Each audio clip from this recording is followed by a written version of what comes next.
বাংলাদেশের আনাচে কোনাচে সিন্ডিকেটে ভরা, জায়গায় উলিতে গুলিতে সব জায়গায় সিন্ডিকেট ভরা।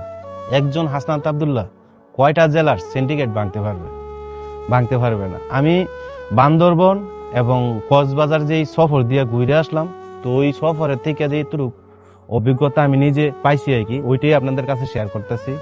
তো আমরা যখন মনে করেন এসি বাসগুলো টিকিট কাটতে যাইতাম, টিকিট আছে অথচ কাউন্টারে গেলে টিকিট নাই।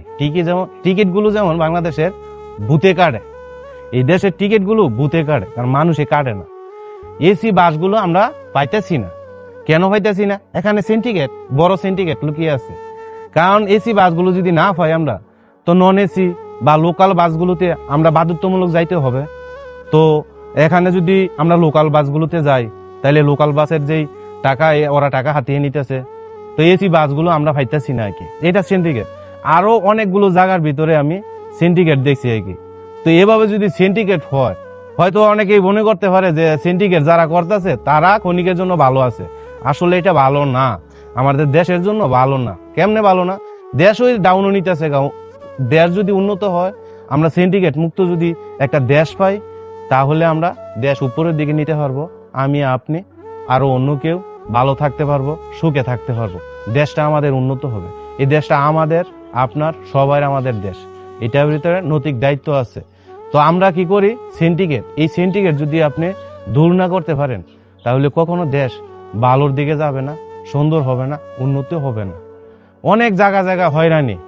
আমাদেরকে এক এসি বাস আমরা টিকিট কাটছি, গিয়া দেখি মোবাইলের চার্জ কাজ করে না। যদি বলতেছে যে ভাই কাজ করে না, দুঃখিত। তো একজন মানুষে এসি বাসের টিকিট কাটে, কেন কাটে? সব ধরনের ফেসিলিটি যাতে পায়। বেডটা সুন্দর হতে হবে, বা মোবাইলের চার্জ দিতে হবে। কারণ লং ড্রাইভে যদি আপনি সফরে যান, ঘুরতে যান, তখন মেইন কিন্তু মোবাইলের চার্জিংটাই দরকার বেশি। তো সেখানে মোবাইলের চার্জিং নাই। কিন্তু উড়ানোর পরে কি আমরা নামতে পারবো না। নামিয়ে কি আমরা কোথায় যাব?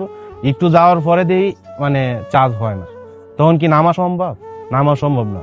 আর সেখানে যদি আমরা উত্তেজনা হয়ে কথা বলি, দুইজন একজন আমাদের সাথে খারাপ আচরণ করবে, কারণ তাদের একটা গ্রুপ আছে।